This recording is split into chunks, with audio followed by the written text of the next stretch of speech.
Are we on Zoom right now too? Everything's working. All right. Well, guys, we're so pumped to be with you today. Welcome to our summit. It is great to see your faces, and it is great to be with you in person, and looking forward to just an awesome today. Thank you for making the effort to be here, and we got a great day planned up for you. I want to invite up, first and foremost, Mr. Christopher Jensen from Inspiro. Good to be with you today. Looking in here, right? Good to see everyone at home, and that's you. Okay.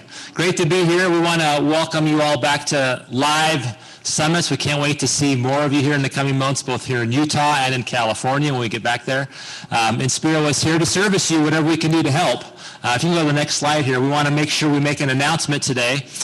We have asked Kendall Baker to be our new branch manager in California. So all those of you in California know who she is. She is tremendous. She is exciting. She has tons of energy. We just love her to death. And we can't wait to have her take that next step in her career with Inspiro. So make sure you say hello, congratulate her, and get to know her if you don't know her already. Here's our Inspiro team. Again, we're here to help serve you and whatever we can do. We've got lots of new additions. We have more coming. We're going to bring some bilingual options for you in the coming months. We can't wait for that. We know that's a big deal to have some Spanish speakers out there. But come and get to know us if you haven't already here in our several offices in Utah as well as in California. Lastly, we want to talk about this Everest Advantage program. Folks, if you have not heard about this or you don't know what it is, you've got to come talk to us. This is the most competitive market we've probably all seen in our lifetimes, both in Utah and California. You've got to get your clients to a situation where they have an advantage, where they are fully underwritten, approved, credit and underwritten approved on their file and their loan before they even make an offer. That allows you to close your loan much faster, much smoother. It's a huge advantage. Something that's unique that we're offering to our Everest friends. So come and talk to us, learn more about it. You can talk to Jennifer Morris here in Utah. You can talk to Kendall Baker in California or any of our loan officers. We'd love to talk to you about it. Many of you have taken advantage of it. It's a huge difference maker. So come learn about it. Everest Advantage, make sure you're all using it as much as you can. That is it. Thanks, Jeremy. All right. Hey, thanks so much, Christopher. Guys, you got to step up your hand claps. This has been on my mind for a long time. Thank you. When someone stands up to speak, who's ever spoken publicly? It can be very frightening in any capacity, right? Whether it's a short thing, some people are more comfortable than others.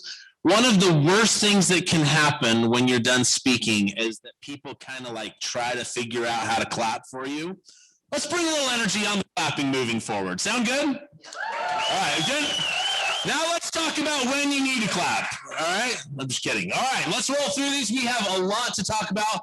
We want to welcome and thank North Star Title, Century 21 Everest partner with Title here in Utah, and our great escrow officers, Crystal Cruz and Nick Park.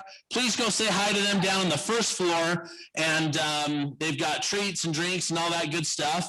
And we want to congratulate Julie Doe on being the Employee of the Month for All Valley Escrow. Congratulations. Okay, and of course, just a huge thank you to all of our partners. This is our one team effort here, All Valley, Inspiro, the whole crew, North Star. Sorry, guys, these things are in my way. Seller's Choice, there we go. All right. Hey, one comment I want to make on the Everest Advantage program. For those of you who have buyers that you are trying to get them under contract, just imagine how much more confidence you will have in going with a fully underwritten client where you can feel confident engaging in some of the tactics necessary in negotiating a transaction right now. When you think about the non-refundable earnest monies, the monies above appraisal and all of that, the confidence you can have when they are fully underwritten and you have the loan officer's thumbs up on that. So make sure that you're taking advantage of the Everest Advantage. All right, here we go. Announcements, save the date, and these are our social media platform items. So if you want to hurry and bust out your phones in the next 2 seconds and sign up for those, you can. Okay. Save the date. If you have your calendars out, make it happen. We've got the Everest Prospecting School taking place on the third floor, stand-up cubicle section. Guys, sign up for this if you need a jump start in your what you're spending your time doing for prospecting. Last time they did it, there's been some great success people are showing up. There's energy and enthusiasm, support and encouragement, and kind of like in some ways ripping off the Band-Aid in a nice dramatic fashion with a group of people watching, but it is really fun. So you should come engage and participate in that. Then we have next week, the 2.5-day live event in person, Elevate. You have the opportunity to sign up and participate. We're still taking signups. Where do they sign up? Right there? Is there a link? Okay. There's a link. Get on the link, guys. Come and engage. All right, there is from the Women's Council of Realtors, a golf tournament happening. And the note that I was given says, men can golf. So, men and women are invited to participate. There is a registration link right at the bottom right, wcr.golfreg.com. Sign up and then participate. And I think maybe it's appropriate to mention Miss Kenzie Cooley is the president, right? The president of the Women's Council of Realtors. How about that? I can't believe I already have to tell you guys how to clap better. Okay, moving on, we have I'm sorry guys, upcoming summits, May 11th and June 8th. Get those on your calendar. We will be streaming and doing live in Utah with limited seating like we have today. So make sure to get signed up for those when the email comes along. And Everest Community Golf Tournament. We're doing this again this year. We're so excited about it. We had to take a break off last year. This is the 7th annual tournament. It will be held June 22nd at Eaglewood Golf Course. Registration opens April 21st. Registration forms will be emailed and also available at your front desk. Get your foursomes ready and get registered. As we all know, spaces are limited. We all know this event fills up quickly, so do not delay. We also have a silent auction available that everyone can participate, golfing or not. So guys, really fun event. Come and participate. It's a great time. And we have a special video announcement for everyone. Aloha, Century 21 Everest. We are excited to welcome your top producing award winners to our soon-to-be renovated, beautiful Royal Sonesta Kauai Resort. Come meet us on the beach, April 17th through 24th, 2022. Aloha.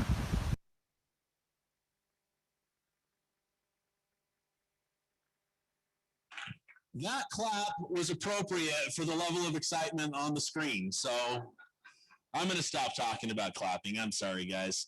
All right, we've got some exciting awards to give today. This is a great opportunity to recognize everybody and individuals, both employees and agents, for their contributions to this organization. And so I'm going to be running through a ton of names and a ton of slides here, but please be excited for everyone. We are also excited to announce that we have rebranded our internal company awards this year to be more in line with our Everest brand and theme of reaching the summit. So our Everest Sherpa Award, formerly Jim Rohn Award, this is an award given to a quarterly member of the staff who exemplifies the Everest culture of customer service. The recipient is someone who goes above and beyond their outlined job description. The California winner for the Everest Sherpa Award is none other than Monica Ferris. Congratulations to Monica.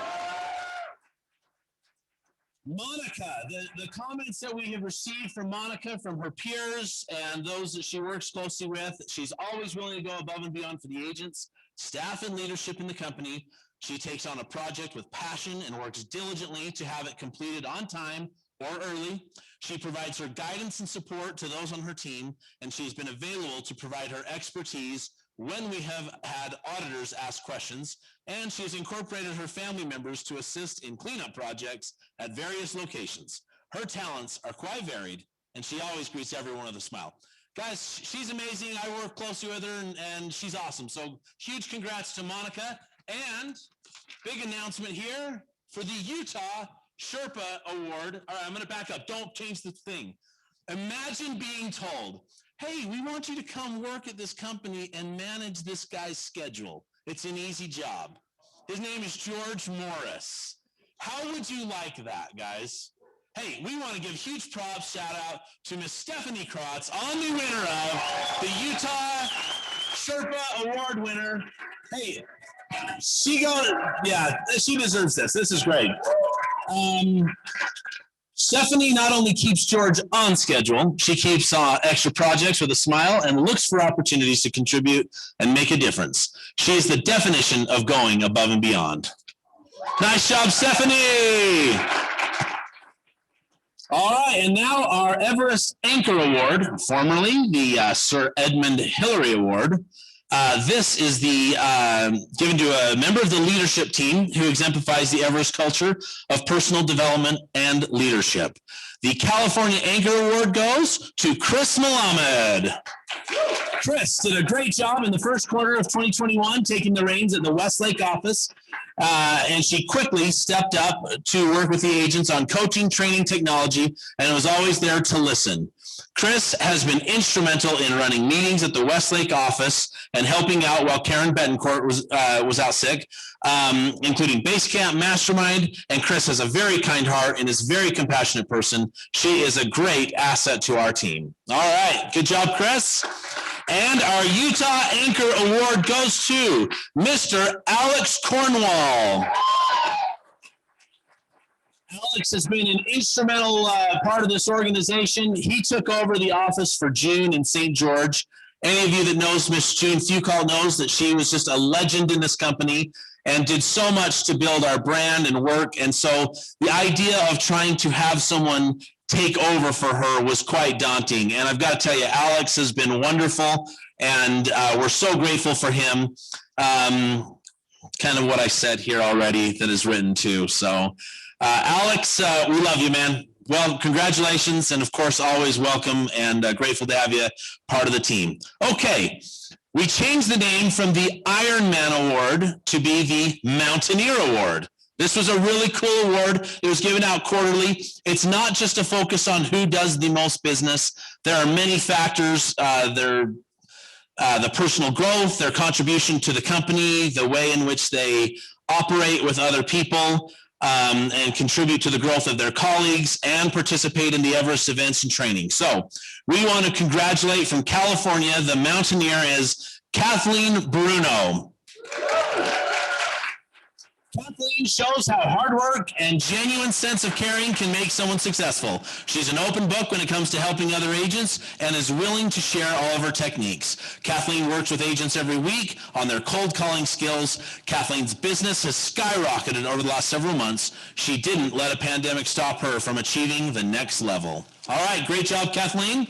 And for our Utah winner, this individual and award goes to Miss Heather Mercer. Heather, are you here? Stand up, Heather. Give a wave to the crew. Hey, guys. I've known Heather since she joined the company, and one of the things I love about it is she actually was hired as an administrative to the Utah listing team, and after about a month, she went to Austin and said, I think I could sell real estate, and I want to do that. I think she was licensed in Colorado as well at one point, but look, she has dominated, and it was cool to watch through last year when there was a lot of negativity and a lot of uncertainty. She was always smiling around the office, unless you made her angry. Just kidding. I've never seen you angry.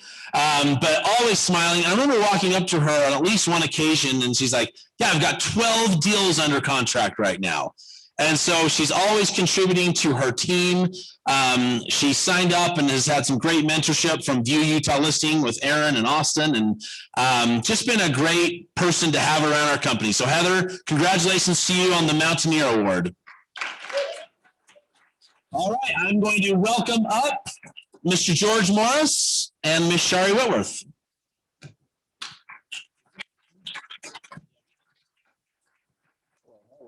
Hello. Yes, it is working. All right. Hey, great to be with everybody. Well, at least some of you, right? You don't know how to clap, Jeremy. I know. All right. Everybody know this fine young lady? All right. All right. Good. Most of you do. If you don't know who she is the better half of the late Mr. Steve Whitworth. And also, where's Lexi? There she is. You got to stand up. You got to come up here. Actually, you need to come up here.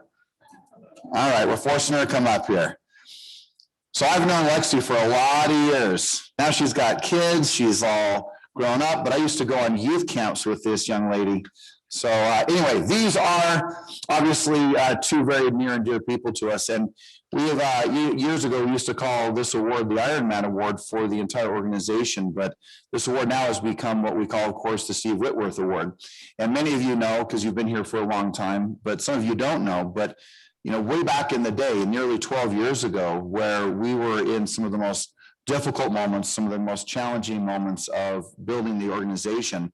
And true is true. I mean, I remember one day getting on my knees and just saying, hey, who should I talk to? And his name, Steve, came into my mind, and I went and called him shortly thereafter. And he said, hey, give me a call. Or said, hey, come and see me. I said, where are you? And at the time, he was actually getting chemo. And I remember walking into the Intermountain Health Center, and we had a conversation. I gave this absolutely ridiculous, pathetic, worst presentation ever in the history of my life, and told him about what we wanted to do, what we're going to try to accomplish. And he said, okay. He goes, I think I want to help you. And I said, but this is the most defining moment. I said, hey, may I ask you why you're willing to help me? And he said, I'll tell you why. He said, because I've watched you for 5 years. And I've observed you, and I've watched you work with young people and helping them. And we hardly knew each other at the time. And he said, but by my observation, he goes, I really want to help you. And part of that was I got to be with Lexi and be part of our youth groups of church and different things that we were doing. But it was just such a special moment and a defining moment. And I remember the next day, that day, he said, hey, I need to visit with Shari. And he said, but I think we're going to do this. And he walked into the office. I remember standing at the front desk on what Amy Clark called Ghetto Everest. And I remember Jessica Terry being in the hallway in a cubicle, and she came from this corner office, overlooking the Wasatch Front, and she stood in the hallway. And I remember he stood in that same hallway and said, here's a check for $100,000. And he said, you know what, we'll figure it out a few weeks later, get yourself all figured out. And I mean, I don't know how many times you've had someone hand you $100,000 and say, hey, we'll figure out later how we're going to work that out. But it was a really defining moment. And frankly, without him, without Shari specifically, Everest wouldn't be. So thank you, Shari, of course.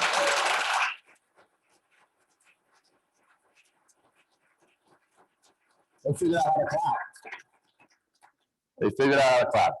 But so this award is very meaningful. I know, especially to myself, of course, to these two fine young ladies. And the reality is that it's something that when we give it, it's something that is deeply thought about. It's something that we take time to think about. We, frankly, at times will debate it. We'll kind of argue about it. We'll kind of say, hey, who made the biggest impact? And the reality is many of you, especially even in this room right now that are here in both Utah or California, make a tremendous difference in the lives of a lot of people. And however, we nail it and narrow it down, of course, to one person in California and one person in Utah. And so for that, I want to start with California. With California, oh my gosh, get to my notes here. If I can read here. Oh, there we are. There we are. Here we go. Oh, sorry. There it is right there. So let me just read this. The Everest Anchor Award, not Everest, my gosh, where am I? The award is to honor Steve Whitworth. Hold on. See, she's trying to get me my glasses. No, I need my glasses. That's the problem. That's the problem. I know, it was an amateur hour here. All right, here we go. All right, I did the first part right. It said to invite these two up here, so I did get that part right. All right, this award is to honor Steve Whitworth, who loaned the capital to the initial founders of Everest and kept the company alive at critical times. Because of Steve's belief in us, he allowed the Everest culture and the personal development to grow into a strong company, which we all enjoy today. This award is given annually to someone within the company who has demonstrated similar selfless acts of contribution to the Everest culture of personal growth and development within the company and in the greater community. So for California, it is Armani Amescu.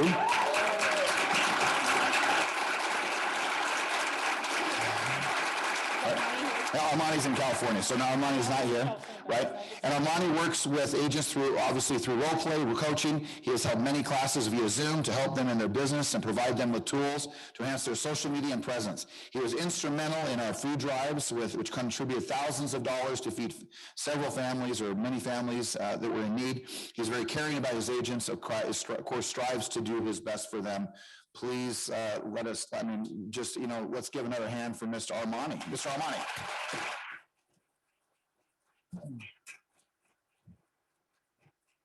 You start looking at, and maybe just a personal note on Armani. Armani, the moment I met him, I had the opportunity to meet him in our Westlake offices in California. And I can remember distinctly as I was sitting there with him saying, man, this guy has such a big heart. And one of the things I've appreciated about you, Armani, and I hope that you're listening, I believe you are, is that you are someone who wants to make a tremendous difference. And anytime and every time I've spent time with you, I can feel your love and your care for another human being.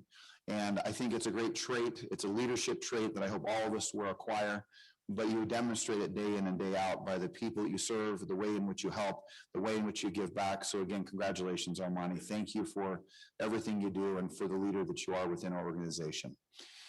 Now let's switch gears. So the next award, so it's the Steve Whitworth Award. It's going to go to someone who is near and dear to me and to many of you. She's been in the organization almost from inception, but specifically, and let me just give you her name. Let's throw her name out. I got to tell just a story or two about her. But Miss June Foucault. All right.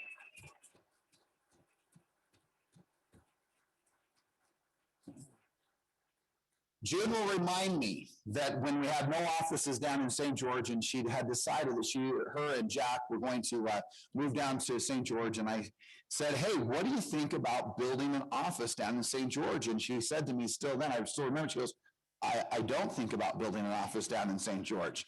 And I said, well, you should think about building an office down in St. George. And so lo and behold, you know what, who you saw up there, Alex Cornwall, is her predecessor.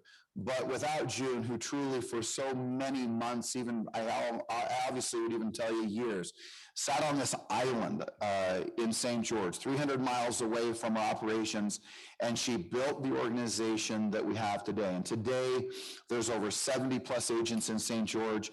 Of course, one of the number one agents in the world is in St. George, Brian Burnett. She has had such a profound impact on so many people, and I'm so grateful for her. And as I often tell her, as I was driving to see a property with her this last week, I said, you need to know again, you are one of the most trusted human beings on earth to me.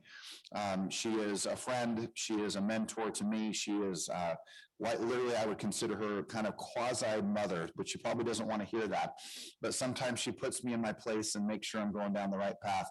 She's always someone who's for years has given myself, John Syatt, such wise and sage counsel as we've built the organization, but not only building the organization, but even within our personal lives. She is one of the best people I know. And congratulations, June. Thank you for making a difference in all of our lives. So.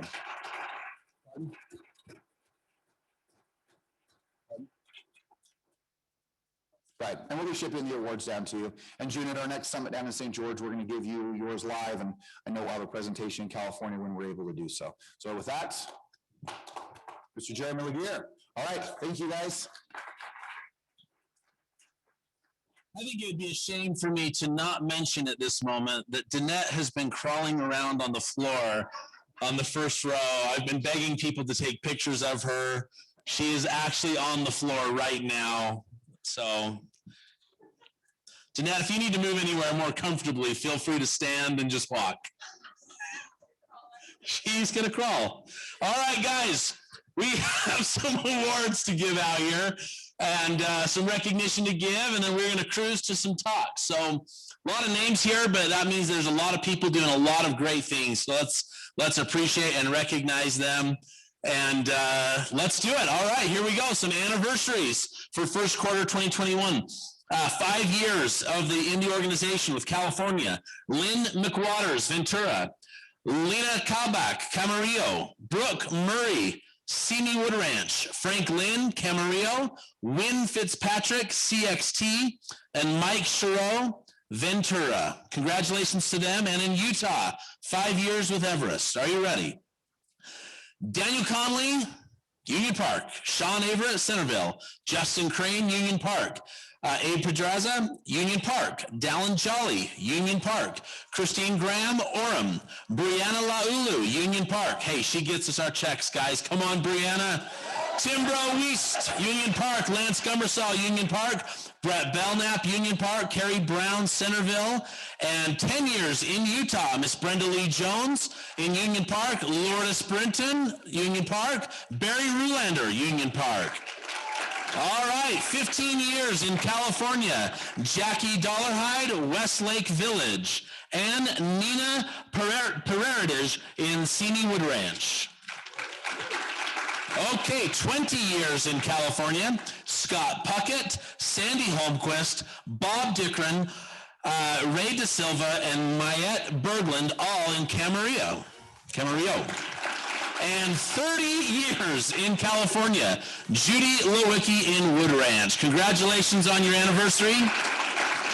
And our first quarter 2021 awards, those who have earned $25,000 or more in California are Andrew Suffolk, Lisa Kozin, Christine Headley, Leslie Kruzberger, Afifa Rafiq, Sarah Van Claveren, Andy Pletcher, Andrea Roeder, Pete Delgado, Patty Ross, Derek Timmons, Deborah Poole, Luvi Genevia, Phil Hendricks, Jesus Langren, Scott Puckett, Art Perez, Walter Martinez, Leslie Masushi, Karen Desi, Vicente Arzate, Dahlia Rule, Rick Lindland, Lixon Durborough, Steve Luzine, Jessica Miller, Melody Fox, Rebecca Reberg, Irma Ardeen, Audrey Overton, Katie Ho, Debbie Nickel, California. And yeah, give them a round of applause. I know you're on Zoom, California. The room is going nuts for you right now. Utah, 25,000. Are you ready? And if you're here in the room, stand up, guys.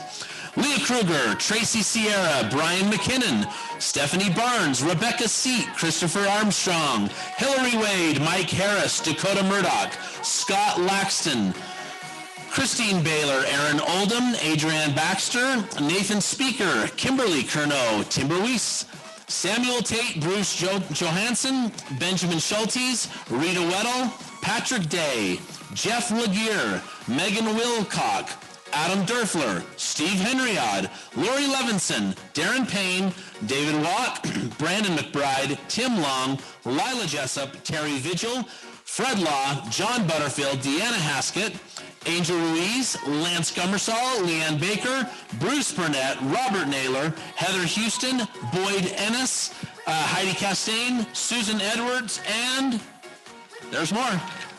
Hang tight. Are people standing? Good job.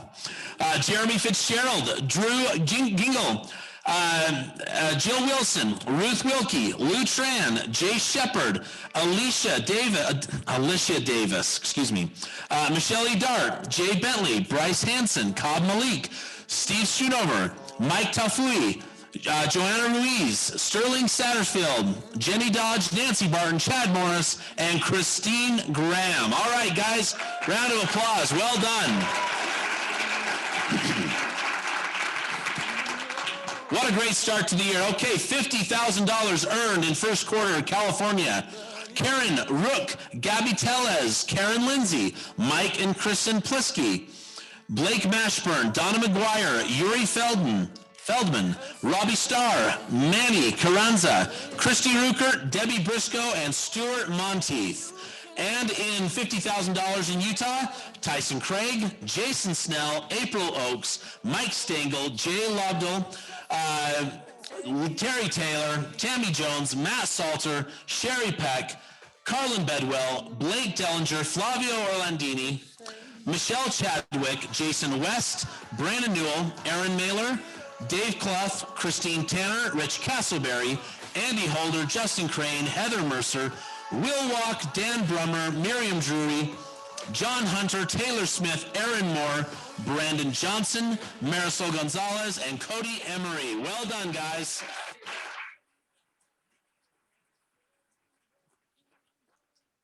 Okay, $75,000 in California. Mike Gratland, Rosie Wilcox, Jennifer McAllister, Wen Fernandez, Brian and Samantha Zell, Brianna Steen, Veronica Salazar, and Parminder Kerr. That's California. Utah, Josh Johnson, Derek Bergstrom, Mike Cotto, Dan Munch, Jay McGee, Jeanette Davis, Mindy Daly, Aaron Richardson, Chad Wagstaff, and Joanna Williams. Well done, guys. Very good, very good. $100,000 in first quarter in California. Maria Nolan and Andy and Stephanie Ramos. $100,000 in Utah. Evan Child. There's more. Nikki Nunez, Brian and Ruth Ann Noel, Chantel Flanders, Aaron Christensen, Alma and Jennifer Merrill, and Tyler Higgins. Woohoo! Great job, guys. $125,000 in California. Trish Perez and Sandy Rutter. Utah, Chris Larson and Trent Rogers. $150,000 in California, Ken Gretsch. $150,000 in Utah, Carrie Oakes, Jeremy Back, and Giselle Secretan. $175,000 in California, Elizabeth Everson. And in Utah, we have Jessica Terry, Brett Belknap, Doug Carey, and Amy Clark. $200,000 in California in first quarter, Judy Lewicki, Ray Da Silva, and Kay Wilson Bolton. And in Utah, $200,000 first quarter, David Parker, Curtis Perry, and Miss Amber Milton. Good job. $250,000 in Utah, Mr. Austin Kales. $300,000 in Utah, Mr. Justin Udy. $350,000 for California, Kathleen Bruno. $500,000 in the first quarter, 2021. Debbie Gates in California. $575,000 in Utah, Mr. Brian Burnett. And $700,000 in California, first quarter, Miss Tina Hare.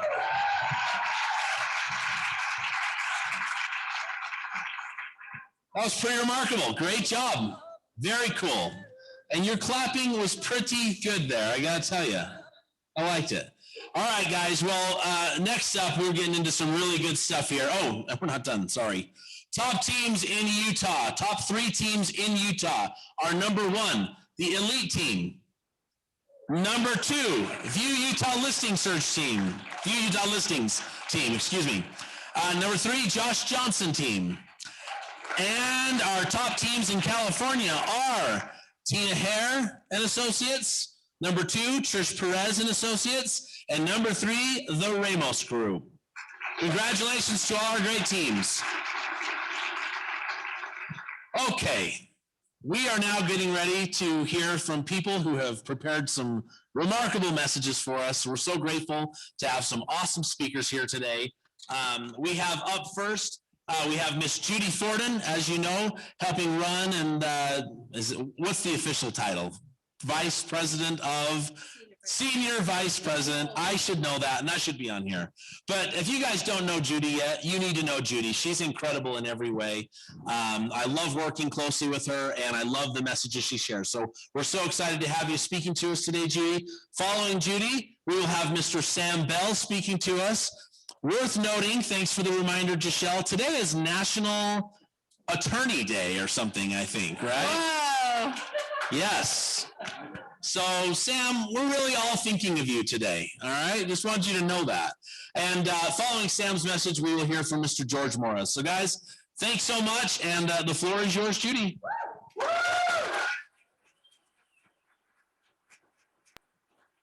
Hey, can you hear me? It's working okay? All right, good. Again, I'm Judy Forden, working with Everest Sales System. I'm really fortunate. Thank you for Century 21 allowing me to come in and talk about the company of Everest Sales System. I know a lot of you are involved and we appreciate that and love working with you. What I'm going to talk about today is taking listings in this competitive market. And before I talk, I have a video of a client that was with us at a prospecting school, and I'd like you to hear her words that will help you when I have my words.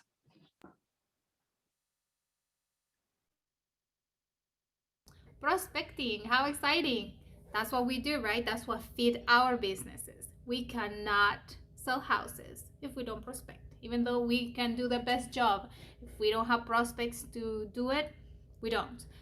Being at the prospecting school was really positive for me. I came back home and I am very committed. I got an accountability partner where we connect every week and we hear each other, we correct each other, we remind each other where it's an upswing, where I'm talking too much, or all the other details. But being there, it really gave me a peace of mind. I realized that I was using the scripts too strict, and I hear other top producers and then also the coaches next to me telling me what to say, and I realized that it really is a lot of common sense. You just need to be open and talk to people, listen to them rather than thinking what you're going to say next. So relax. Being at the prospecting school taught me that relax when I'm doing the job. They are humans like us.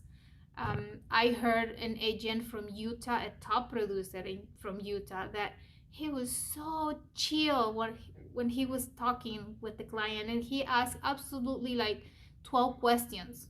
And I realized that I just have to stay on the phone, ask, and keep going. If they let me, keep going, keep asking, and eventually I get those appointments. I wanted it to set, I think it was 2 appointments. That's what I thought. It was a big deal to set 2 appointments a day. But while I was there, I could set up to, I think it was 4 or 5 in one day. It was exciting. I realized that I put my own limits. So when you're there, just go open-minded. Go knowing that you are going to learn, that you are going to listen from other top producers, that you are in the right environment, that the schedule they have is really good too, because they have for sale by owners, they have expires, they have COIs, the center of influence, and they have for just listed, just sold. I called for sale by owners. I would have never called them if it wasn't because everybody was calling them. And I actually set an appointment. So when you're at the right environment, you really will succeed. So hopefully it helps, and enjoy your time there. Bye.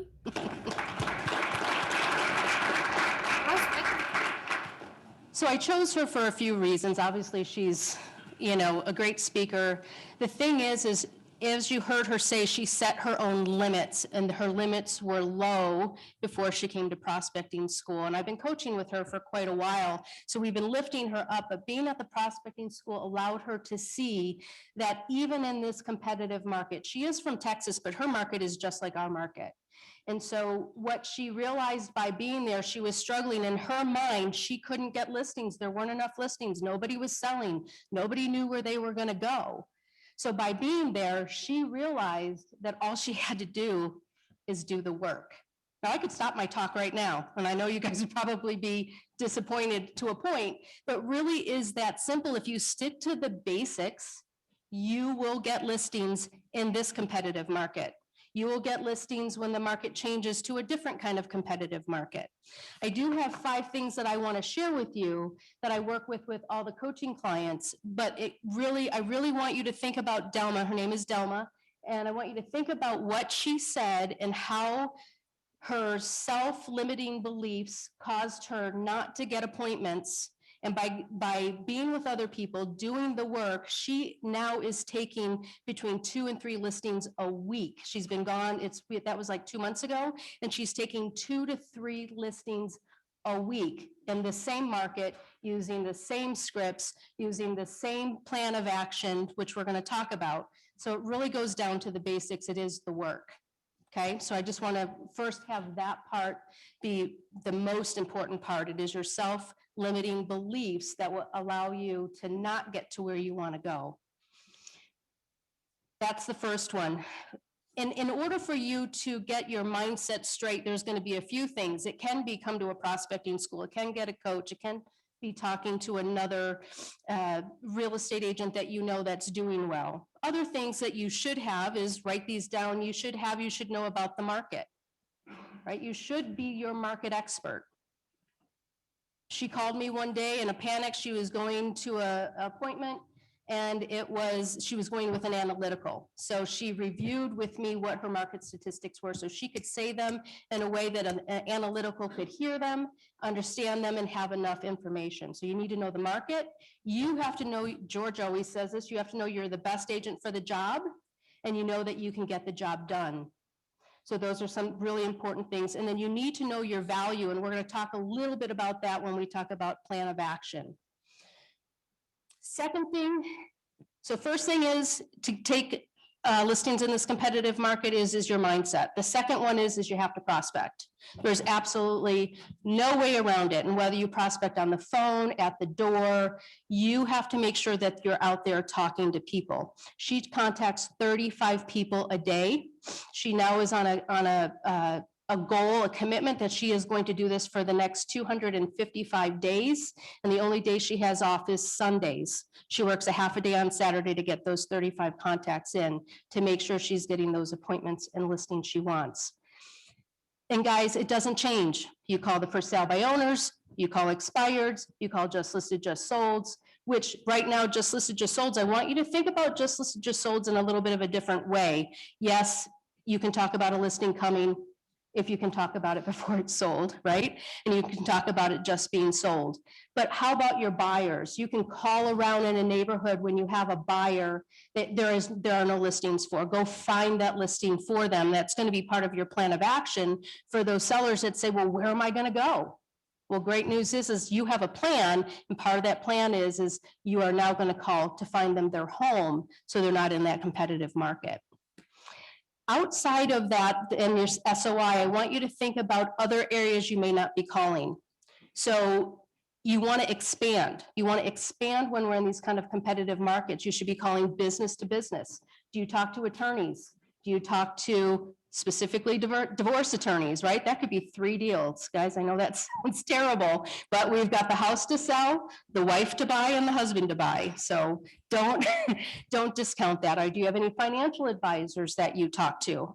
When I was selling in Michigan, I had a financial advisor that gave me, I want to say, at least 10 deals a year, because he knew when those people had to put their money somewhere else, whether they had to buy a new house or we needed to sell something to buy something else. So make sure you're going outside of the normal expireds and for sale by owners. So business to business. Notice of defaults are going to start coming up.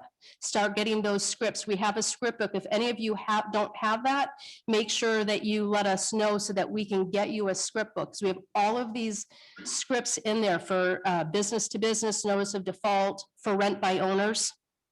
So those are some things for you to really look at to expand your market on who you're calling. And I would say expand your market. And geographically, where are you going? If you normally have a radius of, I don't know, 20 miles, go 30 miles. Expand where you need to go so you can get more business. Now, the next thing and the third thing is closing for the appointment. What we noticed at the prospecting schools, a lot of times people go through the script and then they don't ask for the appointment. So what we know as an industry is you have to close at least 5 to 7 times before someone will tell you yes. It's scientific. I need to find the scientific study on it, but we know that most people can tell you no 3 times. So if you're not asking someone for an appointment or to sign the contract 3 times, most of us can tell you no. Once you get to the 4th, it's about 50% of the population can't tell you no anymore. And then as you get the 5th, the 6th, and the 7th, then more people start to drop off. Most people around 7, 8, that's when they just no longer can say no to somebody. Now, unless like my dad, John Manella, he could have told you no 100 times. There will be those people. That's the reality of it. Okay, but most people can only go that 5 to 7 times. All right, now the other next thing is once you're closing, if you don't get that appointment, you need to follow up. In your follow-up, you have to call these people, call them daily. Don't leave them a message every day, but call them. Maybe on the 3rd call, just say, hey, sorry that we keep missing each other. Call me when you're ready. Say, sorry, we keep missing each other. I have some important information about your property. Call me. Get them to call you back. It's really important. And a takeaway is, let's say you've called them for months and they're not calling you back. Leave them a message that says, you know, I have you on a list that you're a now buyer or you're a now seller. Before I take you off that list and put you on a long-term list, give me a call. Because if you want to buy now, I want to help you now. That's a takeaway from them, that you're taking them off your list. So real important to make sure that when you're following up, it's not just for the appointment, but it's to give them a little bit of urgency. Okay. Then you have to have a plan of action. And guys, everybody keeps asking me, what do I need different in my plan of action? You don't need anything different in your plan of action. You should have a bio. You should have your track record. Have a copy of your schedule, because not a lot of agents have schedules. I know most people in this company have schedules included in your package. Have the normal things of a net sheet, have the, you know, all of your contracts, but make sure that plan of action is just a support. And it's not something that you go in and think is going to sell you. You should be, by coming in with your confidence, by coming in with what you say and having the words. Again, I'm going to use Delma as an example. The last couple listings she took, I asked her, what is happening? Why are you getting all of the listings you're taking? I knew the reason. And she said, because I practice that listing presentation every single day. And when I go in there, I know what to say. It just makes it really easy. So guys, I know you came here hoping to get some really big idea of what you have to do different in this market. When I'm telling you, good news is you don't have to learn anything new. You already know it. So go out there and list properties.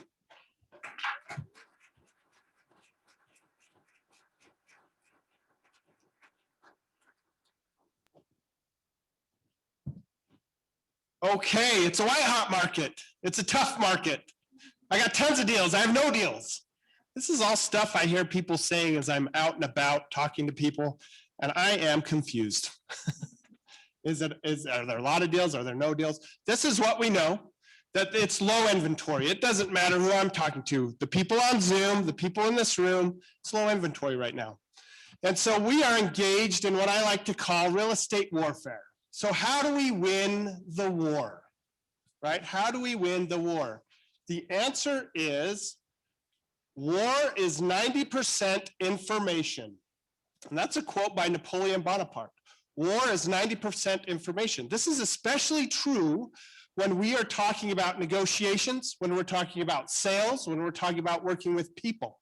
Information is key, okay? So let's talk about a few things.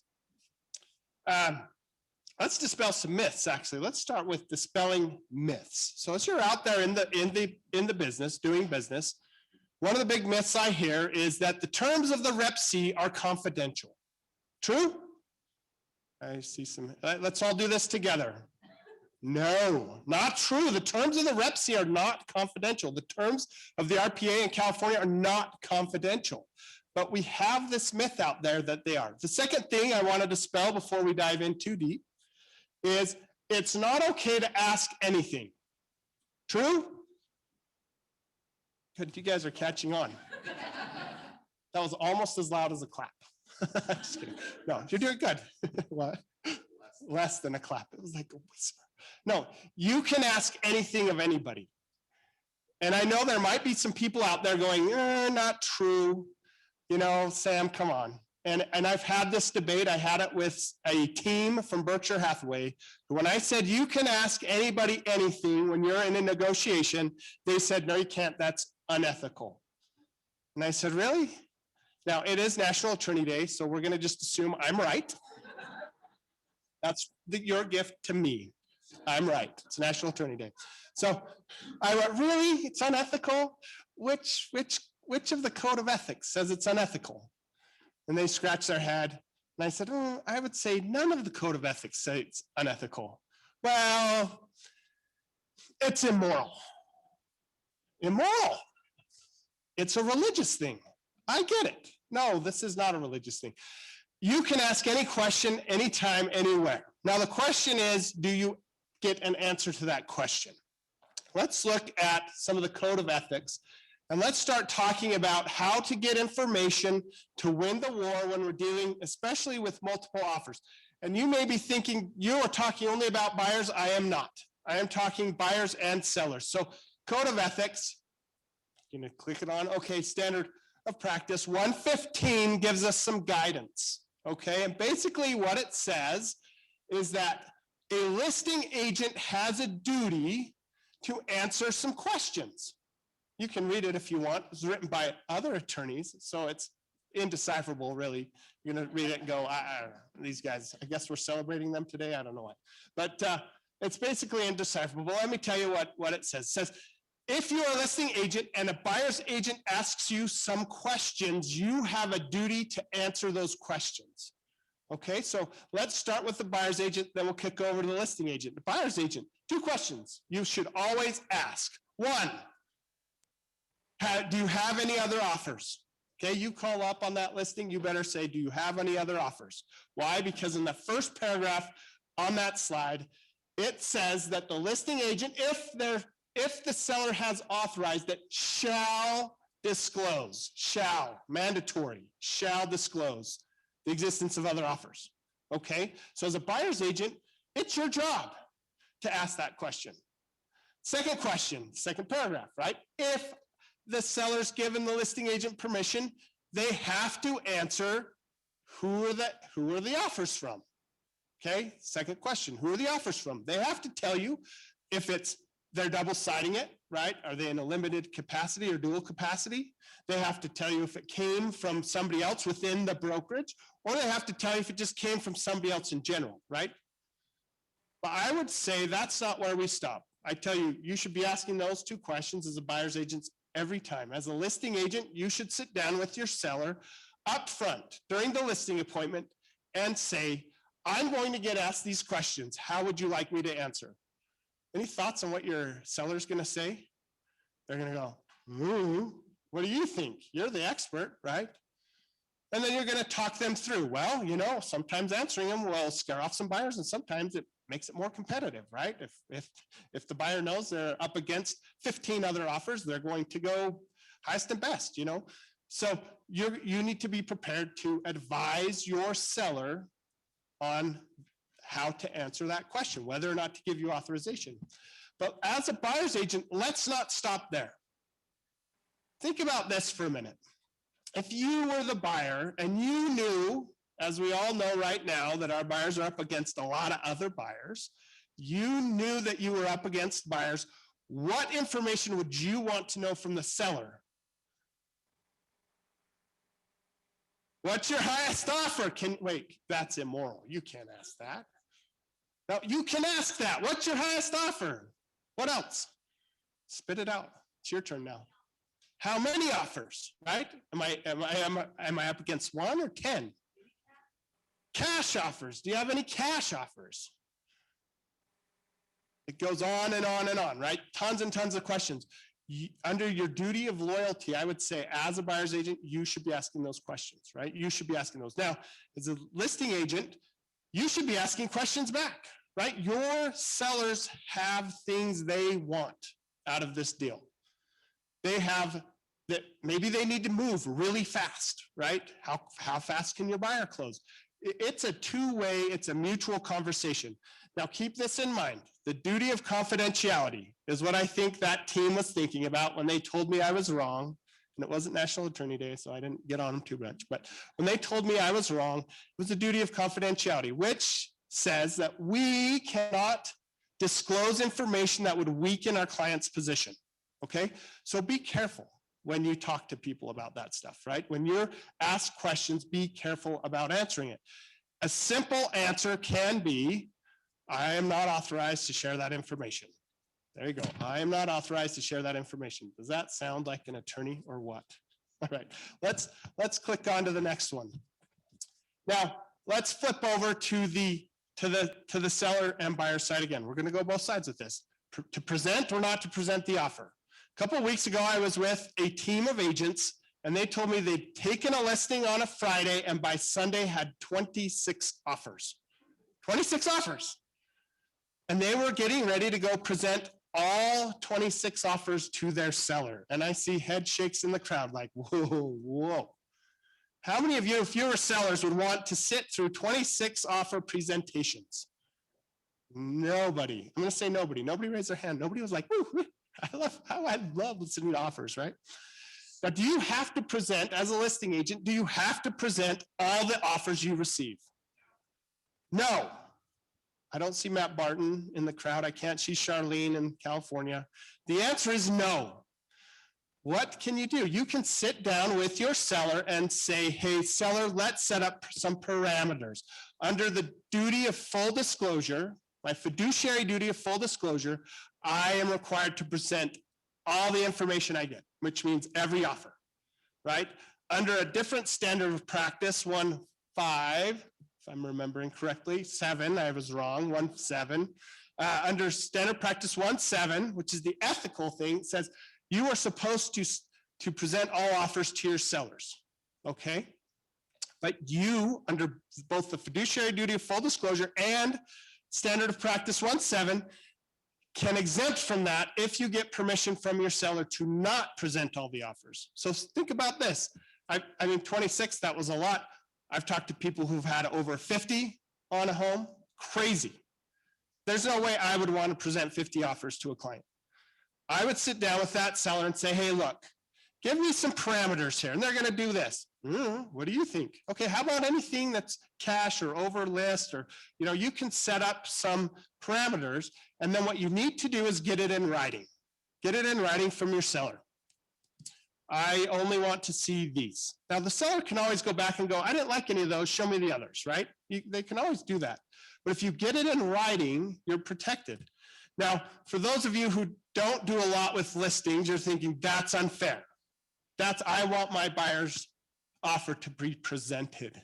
One strategy you can take is you, as a salesperson, and this is old school. This is really old school. There's probably only a few people in the room who remember this. Once upon a time, the buyer's agent would sit down with the seller and present the offer. Weird, right? This is pre-text. This is pre-millennials. You would have an opportunity to sit down. I see Leah Kruger nodding her head. Why? Sadly, I remember this stuff too from when I sold stuff long ago. You would sit down. It gives you an opportunity. So you, as a buyer's agent, one of the strategies you can do in a multiple offer situation, or in any offer really, is say, "Hey, listing agent, I would like to personally be there and present my buyer's offer." You can ask that.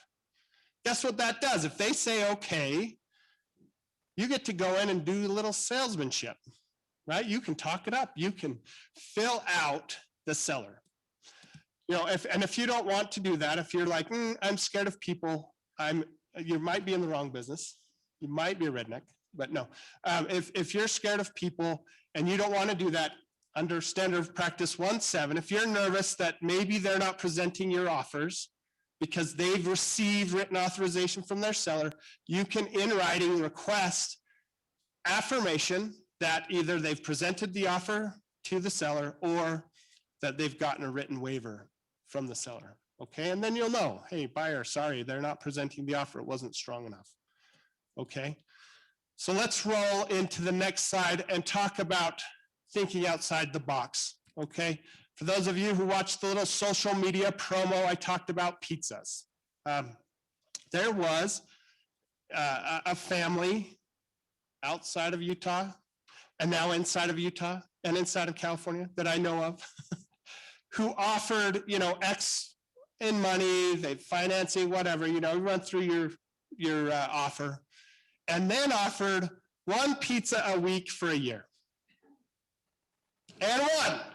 And they weren't the highest in money. They weren't the best terms, right? But they won the offer. Now that's an agent who's thinking outside the box, right? And I've taught multiple offers for years now. I've taught it to hundreds of agents, and I've always talked about the pizza. And what's happened over my time in talking about pizzas, I've had people say, "Hey, guess what? I tried the pizza thing this afternoon and it worked." And I think, okay, great, right? I'm not saying you'll win with pizza every time, but it's an example of we need to start thinking outside the box. How do we sweeten the offer? How do we make it stand out? How is it different? If in this case where I talked to this team, they were truly presenting over 20 offers. How do you make your one offer stand out from the other 20? Because if you think about it, the other 20 are blah, blah, blah, money, money, money, terms, terms, terms, boring, boring, boring, right? Is there a way that you can make it stand out? Now, I want to touch on just briefly in closing, letters. I know a lot of people who tell their clients, write a letter, make that personal connection with your seller, right? There have been actually a couple of sellers who've gone out and said, hey, with your offer, we would like you to send in a photograph of your buyer. Does anyone feel really warm and fuzzy about that? Is anyone nervous about that? I get a lot of yeses. There's 3 words that make me nervous about that. Fair Housing Act. Fair Housing Act says we as real estate agents cannot participate in discrimination against various protected classes. You might be thinking, well, what does a letter, a picture have to do? Think about this for a minute. Is it inbounds? Is it fair if you, in that conversation with the other side, that initial conversation, okay, thanks for calling me. Yeah, listing still available. Got a lot of offers. Hey, what race is your client? Can you say that? No? No, you can't. What nationality? What religion? You can't say any of this stuff, right? When the sellers are asking for photographs, do you think it has anything to do with anything that has anything to do with fairness and equality? Well, they're trying to look at who they're trying to pick something they shouldn't be picking at. And you shouldn't engage in that. Now, that's not to say that your buyers won't write a letter without your knowledge. That's fine. I mean, that's fine that you're not engaged in that, right? But don't suggest it.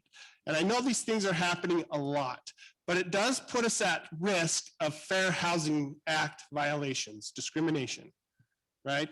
I mean, we profile. People profile all the time. We are all real clear that we can't say, hey, what race is your client, or what religion, or what nationality, or what color. Can't say that. By doing this, it's what's known as disparate impact. It's not a direct. You didn't say, well, oh, but Sam, I didn't say what race. I just had him write a letter. Oh, my kids, my family, our whiteness, our Catholicism, our everything. We're so great. They're the perfect match for this. You've just nailed all of the protected classes. You can't do that. You can't do that. So be very careful with some of those. When it gets to creativity time, be extremely careful with things like photographs and letters. Please don't suggest those.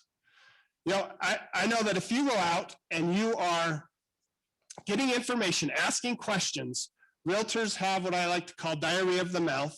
So many of them cannot stop talking, right? So just encourage them to talk. Get the information. You will be able to put together an incredible game plan to win in this market. Thank you all.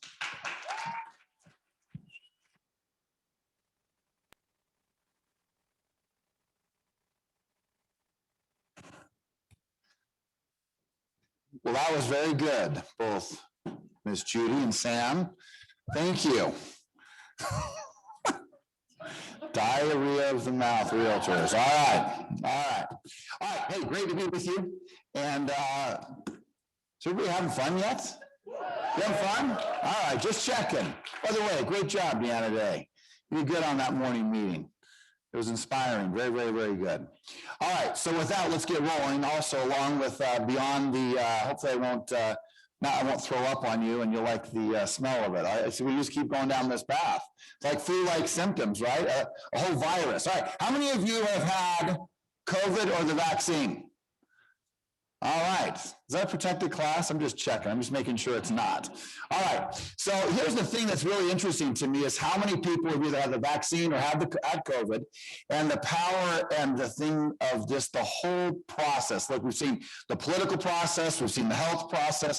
We've seen the whole issues in regards to what's been happening in regards to the economics. We've had so many different angles of COVID. So one, it is awesome to be with you. Second, I would just point out that, look, you look at how many people people either had challenges with COVID, who have had COVID, who've had the vaccine with COVID, but COVID has done a lot of different things to our environment. And what I mean to our environment, I'm talking whether it be your family, whether it be our community, whether it be this country, whether it be your home life, your personal life, whether it be this your actual office. It has had a profound impact. Here's my thought for you. Just go with me for a moment on this. The power of what has happened in relationship to COVID has done a handful of things. One, it has made us incredibly fearful. It has made us incredibly doubtful. It has made many of us obviously high-level conspiracy theorists and maybe conspiratists, right? It has made it to where we have become more negative. We have become more pessimistic. We have become, in this whole environment, it has done a lot. And you start thinking about, well, what does that do then? Well, it does this. It makes it where you stop believing. You start doubting. You start thinking what can't be done. You start using language within you, which is all about the negativity, all about what cannot be done, what you won't do, what you're not willing to do, where things are going, where things are heading. It creates massive uncertainty. It creates massive amounts of challenge. So I want you to think about your internal dialogue just for a moment. Just think about what you're saying to yourself. And although you saw a number of people making a ton of money, there's a number of people that are not. So what is your dialogue? What are you saying to yourself? What is the message that's going on inside of your head? So here's the thing that's interesting. The majority of language that is going on in today's world and in today's mindsets start off with this: I can't, I won't, and I'll never, and I hate. Now think about that for a moment. Well, I can't go knock doors. I won't go knock doors. I can't prospect. I don't like to prospect. Well, I don't like this, and I don't want that, and I don't like that. So start really paying attention to the internal dialogue that's going on. And what you'll begin to find out really quickly is that the majority of the things that are stopping you and preventing you are happening right here inside of your brain. The challenge for each one of us is, can you truly get away from that, strip yourself away from that, and start speaking in a powerful, compelling way to yourself and to others that leads you down the pathway of what you ultimately want. The great battle, the greatest sale that every one of us in this room and those who are listening will ever make will be the actual sale and conversation that goes on inside of your own head. Now, we can make light of it. We can joke about it. We can, poke at it in the sense of saying, well, but what would you do? I mean, this is how it is. Is it? Because what is interesting also to me is that those who seem to have this figured out have figured out how to speak in a powerful and compelling way to themselves. Those who do not stop winning have started the new mindset, the new belief systems, the new language, the new dialogues. So ask yourself again, what are you saying to yourself? Most of us don't say a lot of positives. Most of us aren't affirming every day. Some of us, I can't even get some leaders, even in my own company, to stand up and do affirmations because they're like, oh, I don't want to feel weird.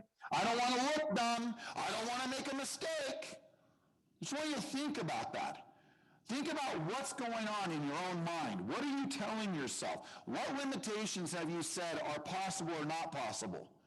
Because really what this business is about is really asking yourself, what is possible? What could you do? What could you achieve? What could you make happen?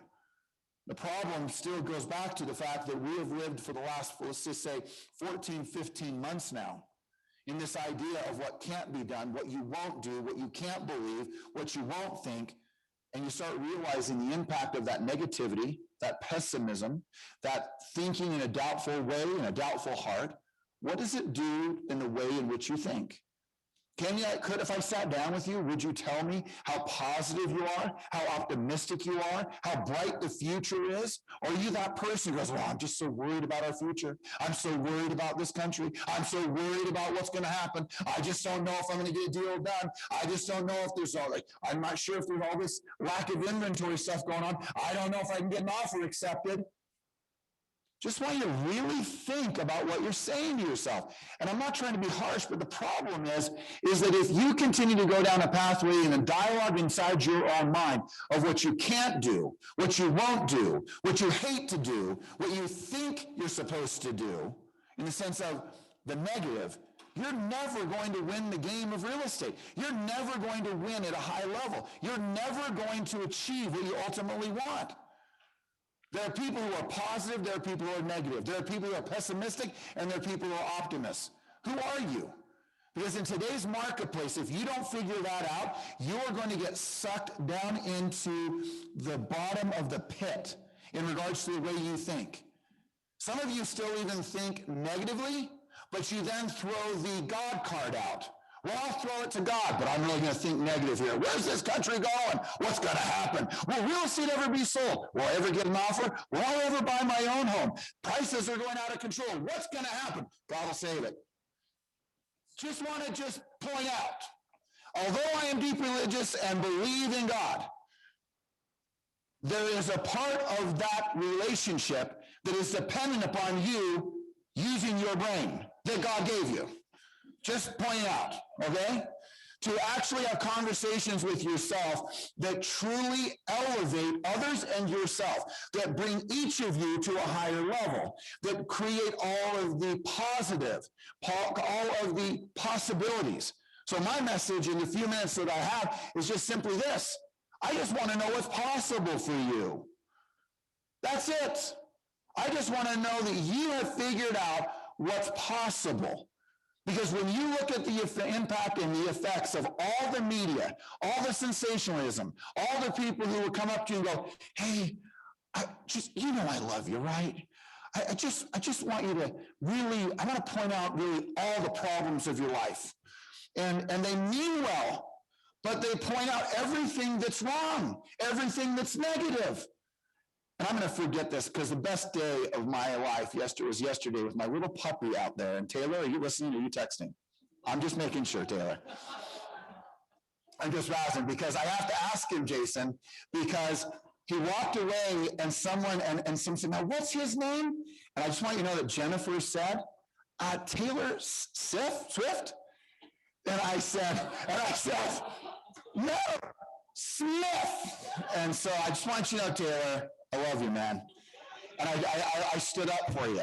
So I just want you to know I'm there for you. Okay? So the point is that, look, pardon? Was he?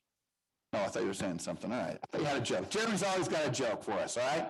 All right, so look, here's what's possible. That's what I want you to figure out. What is possible for each one of you?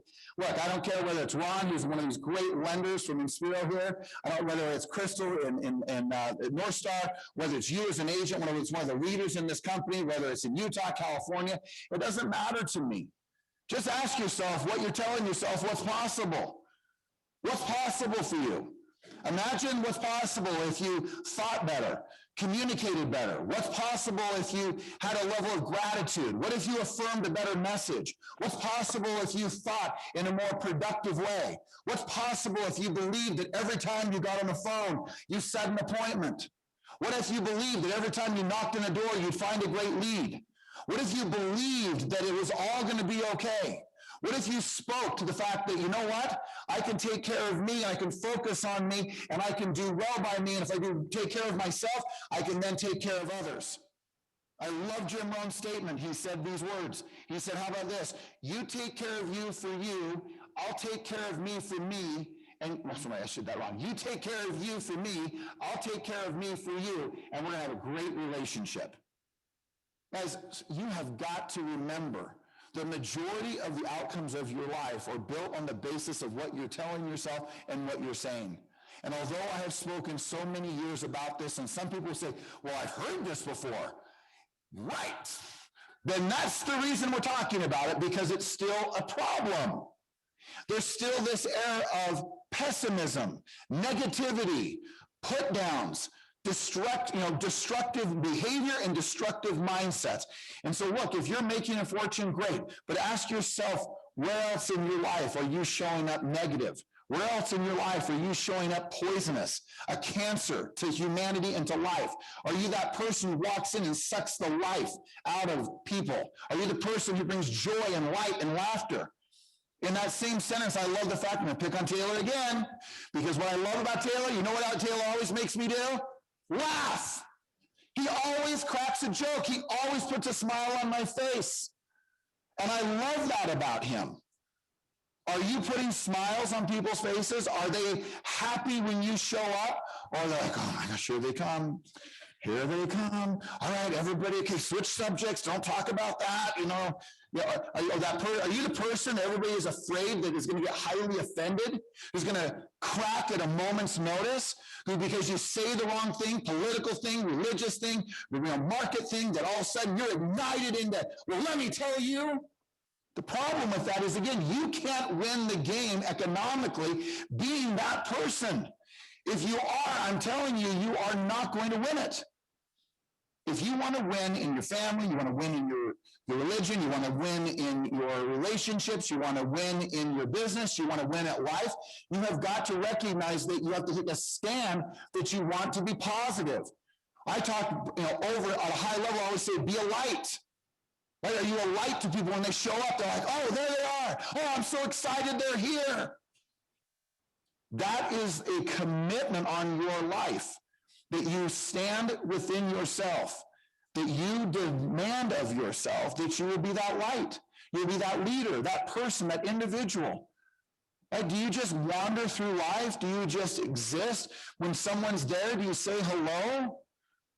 My favorite thing is to say hi to people that aren't looking at me. Startle them, right? They're walking down the sidewalk and they just don't say anything. Think of what masks have done. Think of the impact that they've done. We don't look people in the eye. We don't see their facial expressions. Think about all the poisonous activity that's happened from that. That doesn't mean that we're not trying to protect ourselves from the health of the virus, but ask yourself, have you got sucked into playing behind a mask in regards to your negativity, your voice, your enthusiasm, your laughter, your joy, your happiness?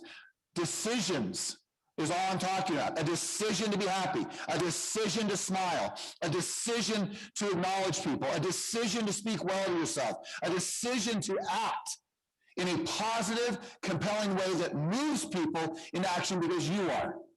That's what leadership is, the ability to influence another human being. But if you walk around being the naysayer, the person who's negative, oh, where's everything going? I don't know. And you can, some of you, I know you'll do it. Pull me aside later and go, oh, George, I really didn't appreciate what you said. There's a lot of people who are upset by what you said. Of course they were, because that's the people I'm talking to who are negative, poisonous, and difficult and angry. And so then they try to come with more gentler hand. Well, but do you really think that people, don't they have a right to be angry? You have a right to be anything you want. My goodness gracious, you can be anything. You can be boy, girl, transgender, you can be anything. You can change anything now. So if you can change anything, then change the way you're approaching your life. If it's working for you, great. If it's everything you want to be, then great. But I'm going to bet that there are parts of your life that you are not totally happy with. And you can look outside of yourself or you can look within yourself. You can challenge yourself or you can challenge others.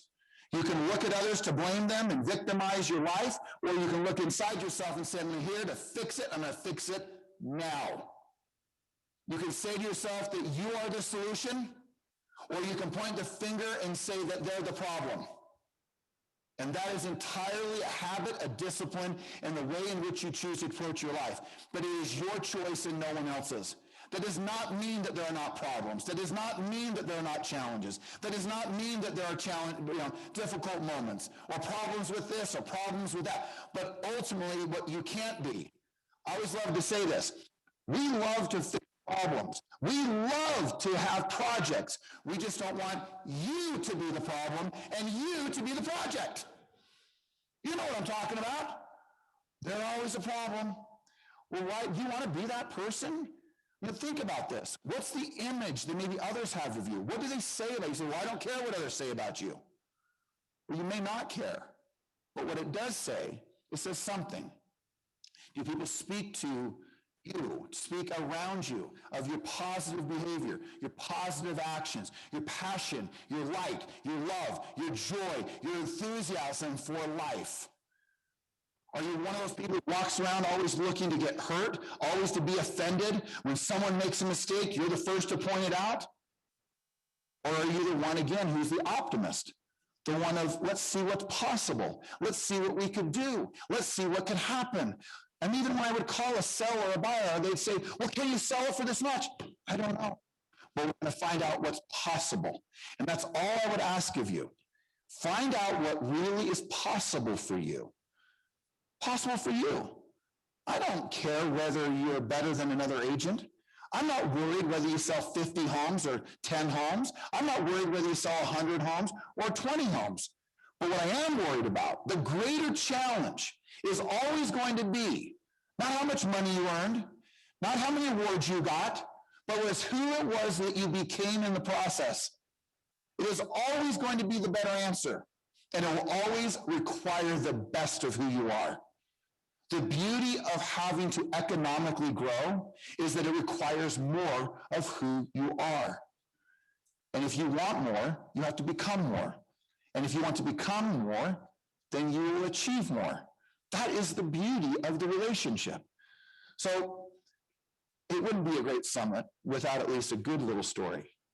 And the thing is this, some of you are kind of waiting for that moment, right? That moment where it just happens, where things just click, where things just kind of come together. I've seen that for many of you. Some of you are my dearest friends in here, just especially in this room. And I've watched it where it just clicks and just, you get it. Well, one of those days was 2 weeks ago on a Saturday. I'm sitting on the 18th tee box of Davis Park. And I'm standing there. It's 300 yards away, the hole. I pull out my driver. In fact, it was exactly, just for the record, because you know I'm going, 298 yards. Because I pulled out my driver, and as I hit my ball, and every time I have a chance to put a ball on a green, I always say these words, I'm going to get a hole in one. And as I stood on that tee box, and Jeremy and I talk about this all the time, and I have not ever had a hole in one until, last Saturday, 2 Saturdays ago. But I swung the club, and as the ball's in the air, I said to myself, I said out loud, in very humble fashion, I said, that's on the green. And then another buddy of mine said, some of you may remember Ryan Eccles, who lives up in Logan, who was with Realty Executives back in the day. And Ryan, as it hits the ground, it starts going towards the hole. And Ryan says, that's going to go in the hole. That's going to go in the hole. And then it disappeared. And we all looked at each other. And John Hunter, many of you know John Hunter, he said, I think that went in the bleeping hole. And I went, I think it went in the bleeping hole too. And we drove up, and because of the beauty of foam, the foam, if you're a little golfer, they put these foam things now because it doesn't go all the way in the hole. And I could see my ball in the cup, halfway in there, halfway above, and it was totally in there. And I yelled these words, and John and my son Isaac were there, and I yelled, I have a video of it, I probably should have showed it to you, and I said these words, finally! And I kept repeating it, finally! And I know some of you feel that way when you're in this business. You sit there and you ask yourself, man, when is it going to turn? When is this going to happen? When am I going to get to that next level? But I just tell you that if you will keep persevering, and if you look at the way in which you achieve what you ultimately want, it's going to take time. You got to be patient. It's going to take time, and you have to there has to be changes that have to be made. And I have tried to change so many things about golf, and then you can relate to business, and we change, and we change. And guys, if you can change your beliefs, if you can change your religion, if you can change your political beliefs, you can change anything in your life. You can change your body, you can change your mind, you can change your thoughts, you can change your heart, you can change your emotions, you can change it all. So if you can change, then where is the ultimate responsibility? Where is that you're able to say, finally, I get it, finally. And that's the reality for each one of us, is that, look, there's a moment where we finally get it, and it finally happens. But it will not happen without getting clear on what you want. Number 2, knowing that it's going to take time. And number 3, knowing that there's going to be a requirement of change.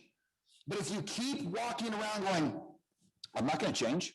Well, I don't like calling these people. I don't like knocking doors. I don't like getting on the phone. I'm like Sam said, I don't know if I even like people. Then why are you in this business? Would be another question. But the fact is that, look, you are required to change if you want to go to the next level. So look, if you want to have everything that this business has, then you have to do certain things that are required in this business. And you have to be someone often different than you have been in the past. So don't let that COVID virus be just a, hey, got a little in my lungs and man, it was really tough, or I got the vaccine, or man, I had some really tragic moments and some very scary moments. And I know that there's even people in here who know people or have people close to them that either passed away or nearly passed away. And I know that we're not past all of that, but man, if you let the virus infect the way you think, the infection of just the way you act, that is the greater challenge than the most poisonous thing that we could do, even as a group, an organization, to your families, to our future, if you did something like that. Don't let that happen. Demand of yourself things of who you really are. Today I wrote in my journal and I read on a wall that I have that, I always say that I have this written on my bathroom wall. You must wonder, like, what in the crap does he have always written in his bathroom wall? But I got tons of stuff on poster boards and I wrote down who I am. I am not negative. I'm not poisonous. That's not what I read. I wrote on a poster board that said, I am love. I am light. I am passionate. I am happy. Just ask yourself, who are you? Are you negative or are you positive?